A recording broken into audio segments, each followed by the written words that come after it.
Comedian Kunal Kamra द्वारा दायर याचिका पर सुनवाई के लिए तैयार हो गया। कुणाल कामरा ने अपने ऊपर दर्ज मामले को रद्द करने के लिए हाईकोर्ट में गुहार लगाई है। इस मामले की सुनवाई कर रहे जस्टिस सारंग कोटवाल और एस.एम. मोदक ने 16 अप्रैल को सुनवाई तय की है। कामरा के वकील ने वीडियो से सुनवाई की अपील कोर्ट से की है। बता दें, कुणाल कामरा पर महाराष्ट्र के डिप्टी सीएम एकनाथ शिंदे पर व्यंग करते हुए उन्हें गद्दार बताया गया था, जिसके बाद उनके खिलाफ कई थानों में मामला दर्ज किया गया है। एफआईआर रद्द करने के लिए जो याचिका है वो लगाई है।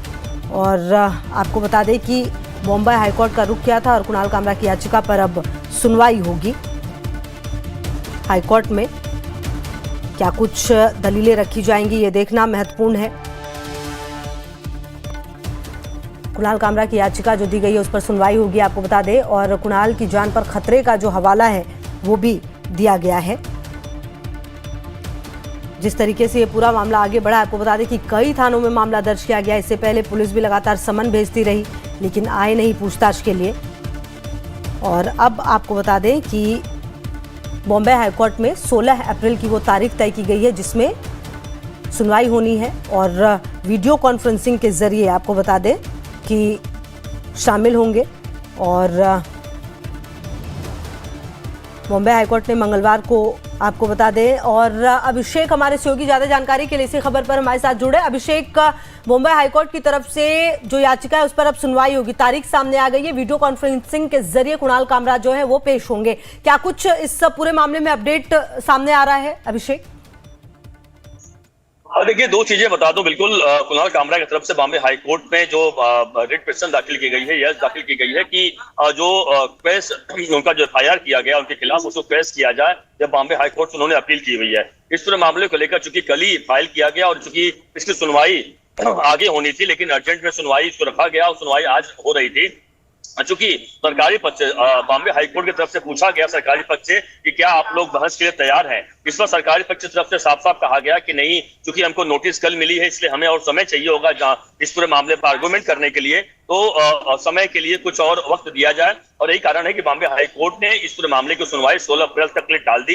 16 अप्रैल तक सरकारी पक्ष को अपना जवाब पेश करना होगा। उस पूरे मामले पर आगे की कार्रवाई फिर होगी। लेकिन इस बात पर जो कुणाल कामरा के जो वकील थे वो लगातार कोर्ट से कह रहे थे कि चूंकि वीडियो कॉन्फ्रेंस के जरिए 3 बार पेश होने के लिए अपील कर चुके हैं, लगातार निवेदन कर चुके हैं पुलिस से, लेकिन पुलिस नहीं मान रही है। इस मामले पर बॉम्बे हाईकोर्ट ने कहा कि इसका फैसला भी 16 अप्रैल को होगा कि वीडियो कॉन्फ्रेंस के जरिए पेश होना है या नहीं होना है। क्योंकि आपको पता है कि मद्रास हाईकोर्ट सबसे पहले इन्हें जमानत एंटी बेल मिली हुई, यानी कोई गिरफ्तार नहीं कर सकता है। तो बॉम्बे हाईकोर्ट में चूंकि मैटर आया है, क्वेश्चनिंग का मैटर आया है, इस मामले में 16 अप्रैल को सुनवाई होगी। 16 अप्रैल को सुनवाई के बाद ही फैसला होगा कि क्या इन्हें वीडियो कॉन्फ्रेंस के जरिए पेश होना है या फिर इनका जो एफआईआर है पेश करना है नहीं करना है। इस फैसला 16 अप्रैल को होगा और उससे सुनवाई होगी यानी। और क्योंकि सरकारी पक्ष अपना पक्ष रखेगा और उसके बाद इससे ही पूरे मामले पर आगे का फैसला बॉम्बे हाईकोर्ट करेगा।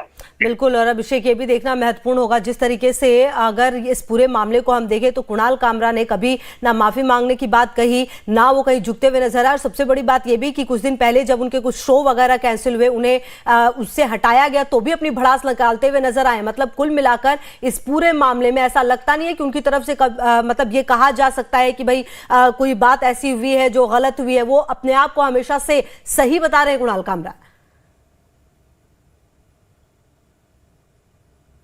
बिल्कुल, लगातार देखिए एक के बाद जो भी सोशल मीडिया का प्लेटफॉर्म है उसके जरिए लगातार वह सामने आते हैं, लगातार सामने आकर वह अपनी तमाम बातें रखते हैं। बिल्कुल, इतना ही नहीं बल्कि बुक माई शो को भी उन्होंने जवाब दिया कि बुक माई शो किस तरीके से उनकी कह सकते हैं कि बड़े लेवल बिजनेस किया और किस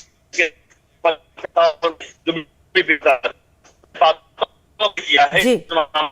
देखिए, कई बार सोशल मीडिया के जरिए कह चुके हैं कि वह किसी भी सूरत में माफी नहीं मांगने वाले हैं। तो यह साफ है कि इस मामले पर आने वाले दिनों में देखना होगा कि बॉम्बे हाईकोर्ट की तरफ से क्या उनको क्या उनकी सुनवाई होती है, क्या रुख होता है, क्या वो बॉम्बे हाईकोर्ट में माफी मांगते हैं नहीं मांगते हैं।